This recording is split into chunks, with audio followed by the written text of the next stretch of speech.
Oi, gente, professora Lígia de Direito Tributário aqui com vocês de novo. E hoje são 12 de abril de 2022 e nós vamos começar o estudo do crédito tributário. Nós já estamos na reta final do nosso estudo, porque a gente vai olhar para o crédito tributário, depois para as garantias e privilégios e a administração tributária, a gente encerra a nossa parte. Então vamos lá, antes da gente ir especificamente para os slides, eu quero fazer um en passant da matéria aqui com vocês, como já deu para perceber que eu gosto de fazer aqui nos vídeos. Então, foquem aqui comigo. Então, o que acontece? Lembra que eu adoro a linhazinha do tempo do professor Sabag? Então, eu tenho a hipótese de incidência, realiza o fato gerador, surge a obrigação tributária. Beleza, nós estudamos, por enquanto, até aqui. Aí, o que acontece, né? Então, eu tenho a hipótese de incidência, lei em abstrato, realiza o fato gerador, surge a obrigação tributária. Por exemplo, a obrigação tributária de pagar determinado tributo.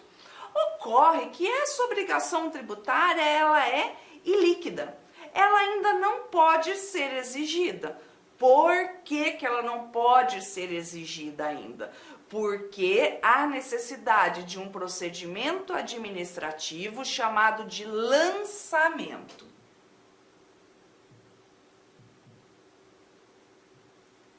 Esse lançamento vai constituir o crédito tributário, vai criar o crédito tributário.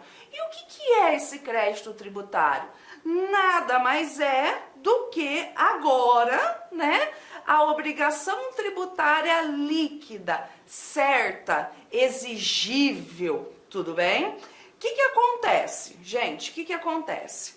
Ó, por exemplo, então tá lá, né? A lei em abstrato com relação ao IPVA.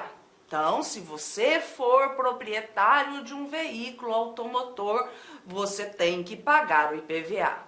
Eu não tenho carro, por exemplo. Aquela lei está ali em abstrato, ela não está interferindo no meu mundo concreto. Comprei um carro, né? Vamos supor, o ano passado, comprei um carro. Beleza. O que acontece? Realizo o fato gerador do IPVA.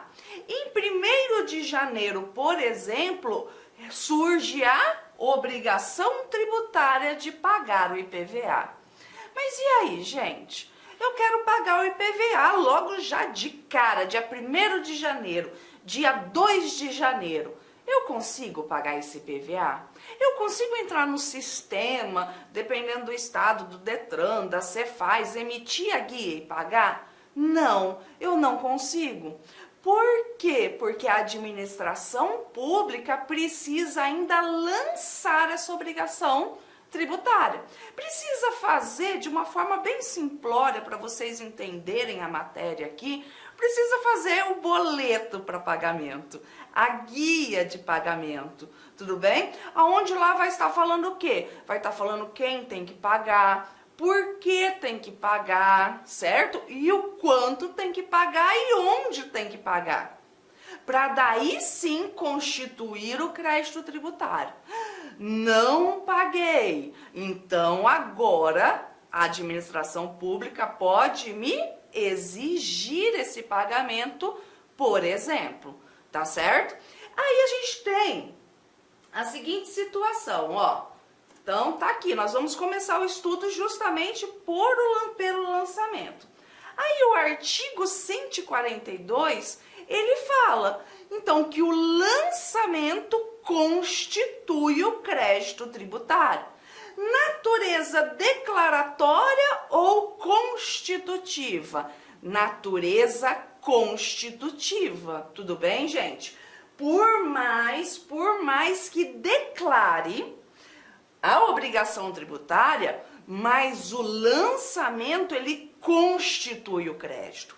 Ou seja, se tem a natureza constitutiva, os efeitos da mora vão ser a partir do não inadimplemento e não daqui de trás, tá certo? Então, teoria dualista, separa a obrigação tributária do crédito tributário, tá? Então, realmente, para provas de concurso público e para a vida real, a gente fala que o lançamento constitui o crédito tributário.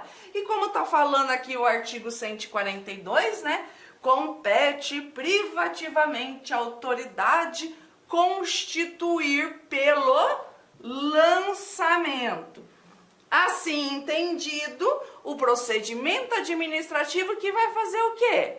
Que vai identificar, não é verdade, essa obrigação tributária. Por quê? Porque vai falar qual que é o fato gerador, né? Vai determinar a matéria, vai falar o quanto devido e vai falar quem tem que pagar e, porventura, as penalidades aplicadas. Então, realmente, o lançamento constitui o crédito tributário. E, gente, é obrigatório. Lembram que eu falei para vocês? O tributo, né? Atividade vinculada, realizou o fato gerador, é obrigado a lançar. Você, fiscal amanhã, que você vai ser fiscal amanhã, você é obrigado a lançar. Você não pode passar a mão na cabeça, né, do seu amigo, do seu parente e assim por diante, porque o ato é vinculado, sob pena de responsabilidade funcional. Você só vai deixar de lançar, de realizar o lançamento, por exemplo, quando a lei permitir. Tá certo? Quando a lei trouxer algum benefício fiscal, por exemplo, uma isenção, por exemplo, uma remissão, uma anistia, tá certo? Fora isso, é vinculado, é obrigatório realizar o lançamento. E aí vamos falar com relação à moeda estrangeira. Então tá lá. Nós conversamos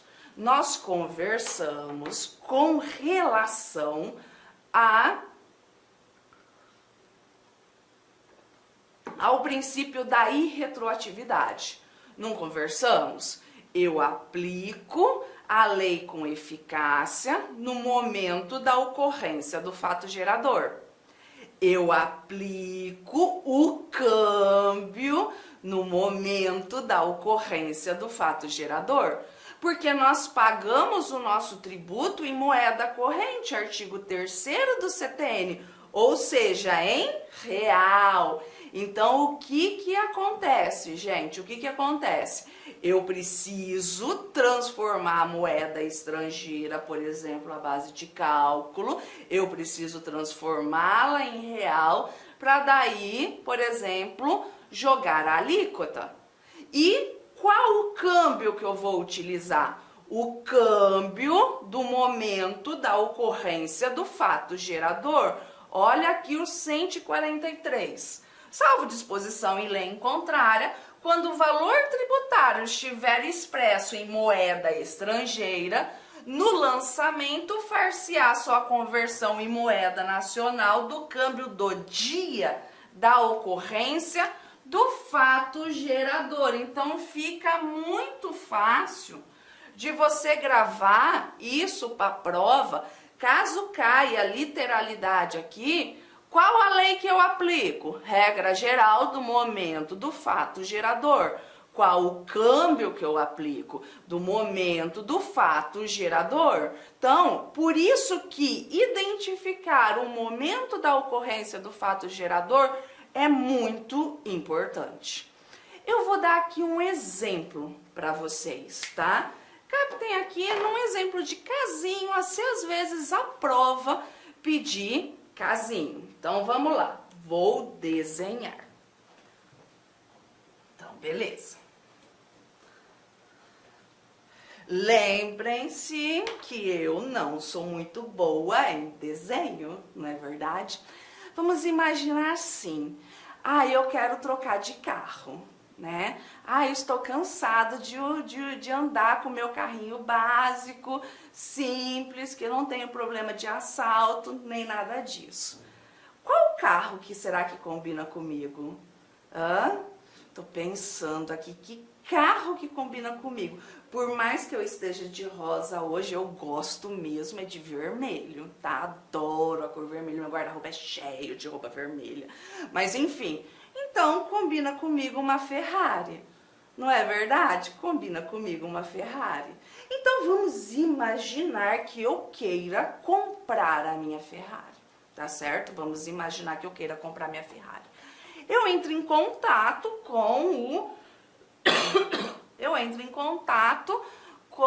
o importador e fecho o negócio com ele. Eu faço o contrato com ele da importação da minha Ferrari. Vamos supor que essa Ferrari custe, sei lá, gente, 1 milhão de euros. Você vai falar assim, nossa, professora, né? Não sei quanto é que custa, não quero saber, tenho raiva de quem sabe. Mas vamos supor que custa 1 milhão de euros. Aí vamos supor que no dia que eu fechei isso daqui, eu pensei assim, quanto que tá o euro? O euro tá R$6 cada um. Beleza, R$6 cada um? Ok, então a base de cálculo do meu imposto de importação, que eu tenho que transformar, né? Quantos reais? Quantos? 6 milhões, né? 6 milhões. Beleza, aí eu coloco, vamos supor, eu não sei qual é a alíquota porque eu não tenho de cabeça. Vamos supor que a alíquota do imposto de importação seja de 10%. Beleza? 10%. Ok, qual é o meu imposto de importação que eu vou pagar? Em tese, né? 600 mil. Acho que é isso a conta, né? Lembra que eu não sei matemática. Se tá errado, você faz a conta certa e coloca no papel aí pra você, tá bom? Então eu penso assim, nossa, né? 6 milhões de reais, mais 600 mil, mais não sei o quê. Tá bom, 7 milhões de reais tá ótimo pra minha Ferrari. Beleza, ok. Fecho o acordo lá com a importadora. Beleza. Agora imaginem o seguinte, eu vou fazer o mapa invertido aqui para ficar mais fácil para eu desenhar para vocês. O mapa não é dessa forma, mas vamos imaginar que seja. Então tá aqui, né? O que é isso? É a Itália. É a bota. É a Itália, beleza? Aqui é a costa do Brasil. Certo? É a costa do Brasil. Como será que essa minha Ferrari vai vir? Então ele vai fazer o pedido aqui. Como será que essa Ferrari vai vir para o Brasil? Sei lá, tá? Imagine que ela venha de navio. Então tá aqui. Aqui tá o navio, certo? E aqui tá a minha Ferrari vermelha no navio. Eu sei que é tosco, gente, mas presta atenção que isso cai em prova. Tudo bem? Vamos mesclar o princípio da legalidade, o princípio da anterioridade e essa questão da conversão da moeda? Beleza. Saiu, né? Vamos imaginar que todo esse trâmite leve uns 4 meses até fabricar, até a Ferrari vir de navio e até, né, chegar aqui para fazer o desembaraço aduaneiro. Ótimo. Então, quando estava aqui, qual era o euro? 1 euro era igual a 6 reais, não é? 1 euro era igual a 6 reais nesse meu exemplo. Beleza. Qual que era a alíquota do imposto de importação? No meu exemplo, 10%. Desculpa, gente. Falei pra vocês que eu estou com a minha sinusite extremamente atacada. Então, vamos imaginar, né? 10%. Beleza, ok. Eis que no meio do caminho aqui, sabe o que acontece? O chefe do Poder Executivo, por meio de decreto, aumenta o imposto de importação. No meio do caminho aumenta o imposto de importação. Pode por decreto? Pode, lembram? Exceção ao princípio da legalidade. Aumenta de 10% para 20%. E aí? Precisa esperar o próximo exercício financeiro, no mínimo 90 dias? Não. O imposto de importação, exceção ao princípio da anterioridade anual, e exceção ao princípio da anterioridade nonagesimal. E esse decreto falou que entra-se em vigor na data da sua publicação. Gente, professora, a senhora vai ser pega de surpresa, mas eu sei que isso pode ocorrer. Ah, mas a senhora sabe, todo mundo sabe. Gente, eu não posso alegar o desconhecimento da norma. Eu sei, todo mundo tem que saber que o imposto de importação é exceção ao princípio da anterioridade anual e nonagesimal e que isso pode mudar a qualquer momento. Ótimo, entrou em vigor.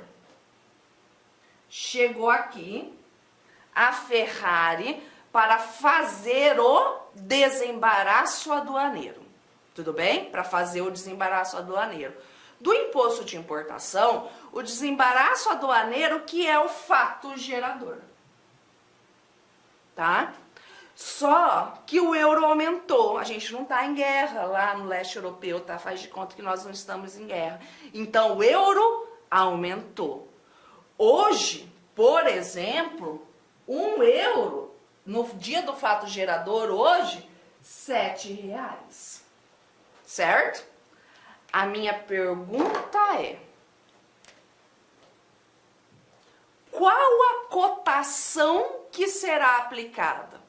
A do contrato ou do desembaraço aduaneiro? No contrato, lembra? R$6, 1 euro. Hoje, no desembaraço aduaneiro, que é o fato gerador, está R$7. Tudo bem? Qual a alíquota que eu vou aplicar? Eu vou aplicar a alíquota do contrato, que era de 10%, né? A alíquota do contrato, que era de 10%, ou a alíquota do fato gerador, que, neste meu exemplo, 20%. E aí, qual que eu vou aplicar? Isso mesmo, a do fato gerador, ou seja, eu tô lascada, eu tô fodida, porque eu vou pagar uma tributação muito maior, porque aumentou a cotação e aumentou a alíquota, porque eu aplico a lei com eficácia no momento da ocorrência do fato gerador, 20%. Porque eu aplico a cotação do momento do fato gerador, R$7, no meu exemplo. Professora, e se porventura tivesse diminuído 5 e 5?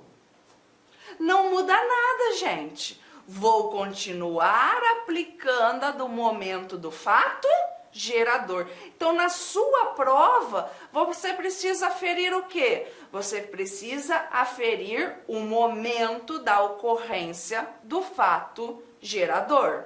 Tá joia? Então, gravem isso, porque foi o que nós já estudamos. Em vários momentos, o artigo 144 do CTN, as suas exceções, quando nós estudamos lá no comecinho do nosso curso, no princípio da irretroatividade. Então, Eu nunca li para vocês o caput, porque eu sempre falei, eu aplico a lei com eficácia no momento da ocorrência do fato gerador. Mas agora você consegue entender, porque tá aqui, ó, o lançamento reportar-se-á a data do fato gerador da obrigação e rege-se pela lei, então, vigente com eficácia, ainda que posteriormente modificada ou revogada. Porque nós não estamos falando em penalidade aqui, gente. Nós estamos falando no valor do tributo, na alíquota do tributo, por exemplo. Tá certo? Ótimo. E aí, pode modificar o lançamento? Gente, é claro que pode modificar o lançamento. Não tem problema nenhum. Por exemplo, você fez cagada, lançou mais do que devia, você fez um auto de infração que está errado. Simplesmente eu vou ficar quieta? Não, né, gente? Eu vou impugnar esse lançamento na esfera administrativa. Você que viu que você fez cagada, você pode, de ofício, modificar. Você tem essa autotutela, você é administração pública. Ou nos casos, né, extensos do artigo 149 do CTN, que a gente vai ver daqui a pouquinho. O que acontece aqui? Muito cuidado na hora da prova. Por que muito cuidado na hora da prova? Vocês já estão, né, nossa, fartos de saberem que a gente tem que tomar cuidado com aquelas expressões assim, ó, né? Porque assim, no direito, em regra, tem exceção, né? Tem a regra e eu tenho a exceção. Então aquelas palavrinhas somente, nunca, papapá, ela é muito, ela é muito perigosa para o direito. Mas as provas gostam do quê? Gostam muito de Ctrl+C, Ctrl+V. E olha o que o artigo 145 fala, ó. O lançamento regularmente notificado ao sujeito passivo só pode ser alterado em virtude de impugnação do sujeito passivo. Gente, se a gente lê aquilo, né, você vai falar assim, poxa, não é só isso. Pois é, mas as provas, eu jamais faria uma questão dessa. Mas, porventura, professora, mas cabe recurso, gente, não vamos nadar contra a maré. Vocês estão entendendo? Se porventura vier a prova e falar assim, ó, segundo o CTN, o lançamento regularmente notificado ao sujeito passivo só pode ser alterado em virtude de impugnação do sujeito passivo. Tá certa a resposta. Por quê? Porque a prova quer o quê? A literalidade. Porque segundo o CTN, ela fez Ctrl+C, Ctrl+V, ó, tá ok, sem problema nenhum. Então, por isso que eu grifei e eu tô batendo na tecla com vocês por causa desse só aqui no artigo, tá bom? Mas e aí, gente? Vamos lá, né? Modificação do lançamento em razão do erro de direito e do erro de fato. E aí? Será que eu posso modificar o lançamento em razão do erro de direito e em razão do erro de fato? O que é o erro de direito? O erro de direito tem a ver com o equívoco na interpretação da norma, tá certo? O equívoco na interpretação da norma. Já o erro de fato tem a ver com a situação fática. Eu me confundi com a situação fática. A situação fática permite a modificação do lançamento. O erro de direito, o erro da interpretação, não permite a modificação do lançamento.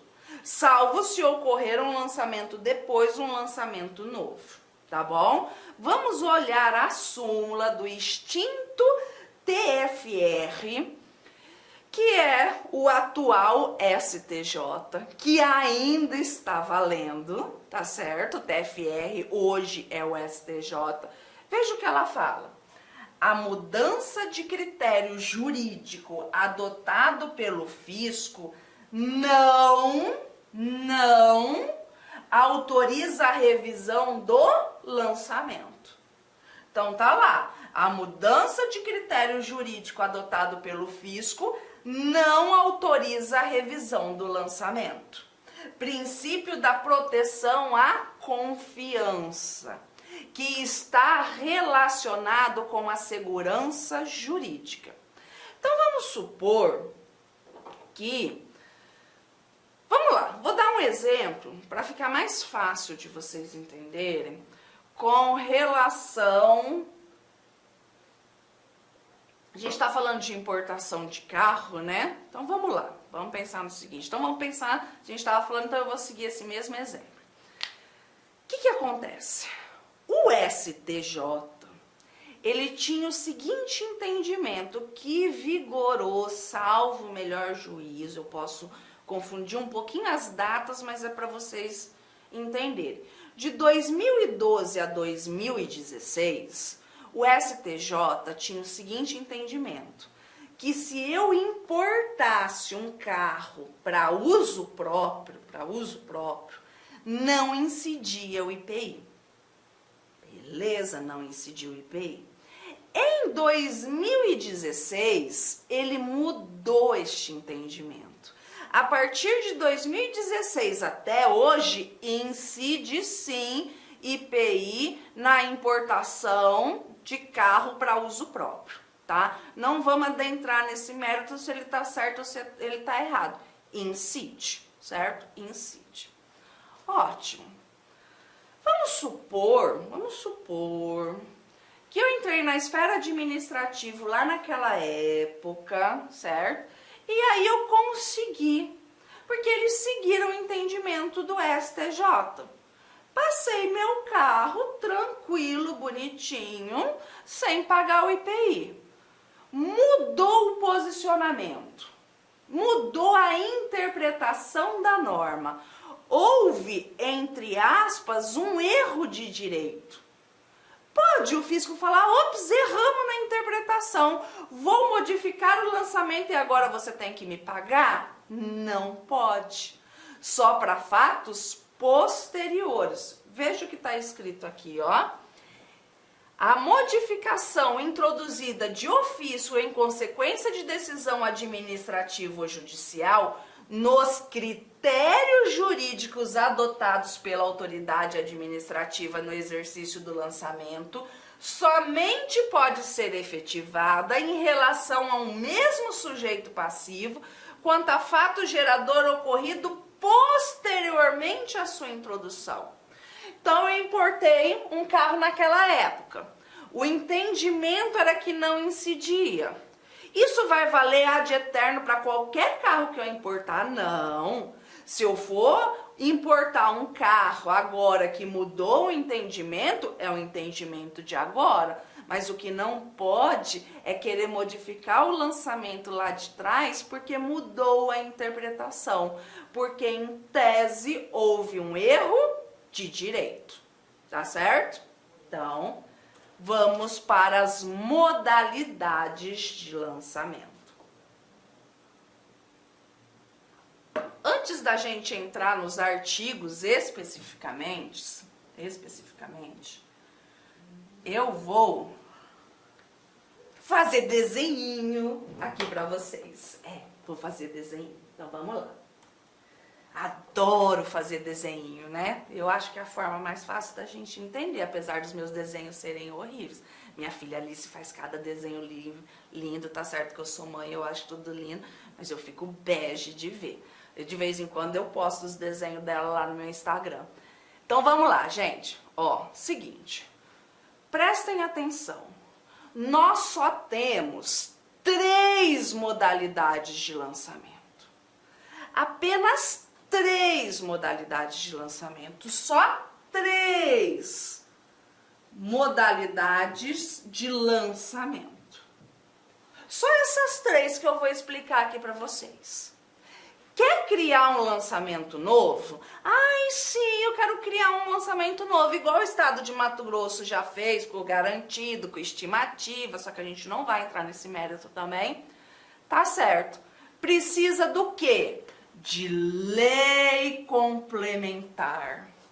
Lei complementar que modifica o CTN, porque lançamento é norma geral, conforme está lá no artigo 146 da Constituição Federal que nós já estudamos. Então, quer trazer um lançamento diferente, o Estado não pode fazer isso, o município não pode fazer isso, a União não pode fazer isso. Precisa mudar o CTN, precisa vir uma lei complementar modificando o lançamento. Então, nós só temos 3 tipos de lançamento. Quais? Vamos lá. Nós temos o lançamento de ofício. 2, o lançamento por declaração. 3, o lançamento por homologação. São só esses 3 lançamentos, tá? O lançamento de ofício, quem faz tudo sozinho no lançamento de ofício é o fisco. Beleza? É o fisco. É o fisco que está numa pirâmide aqui. É o fisco que constitui o crédito tributário. E manda para você, contribuinte, ou responsável, que manda para o sujeito passivo, que é o nosso bonequinho, fazer o quê? Pagar. Aqui, o DARF, a guia de pagamento, o boleto, o carnê, tá certo? Tá aqui. Agora, no lançamento por declaração, sabe o que eu tenho? Eu tenho uma atuação mista aqui. Fiquem tranquilos que eu vou dar os exemplos, tá? Fiquem tranquilos, não fiquem nervosos. Aqui eu tenho o sujeito passivo, tá? Mais a atuação do fisco, que aí os 2 juntos que constitui o crédito tributário. Que daí ele vai mandar para você, contribuinte, de novo, pagar. Certo? No lançamento por homologação, quem faz tudo sozinho é o contribuinte. Vamos lá. Quem faz tudo sozinho é o contribuinte. É ele que constitui o crédito tributário. É ele que constitui o crédito tributário. É ele que paga. Em tese. Você tá vendo que aqui não tem pirâmide nenhuma? Que por enquanto não tem o fisco? Aonde que eu vou olhar para o fisco? Eu vou olhar para o fisco depois. Depois é que eu tenho o fisco. Aí o fisco vai ter 2 coisas que ele pode fazer. Ou ele homologa, ou ele não homologa. Ele pode homologar segundo o CTN de forma expressa ou tácita. Se ele não homologar, sabe o que ele vai fazer? Ele vai fazer um lançamento de ofício e vai mandar você, e vai constituir novamente o crédito tributário e vai mandar para você pagar.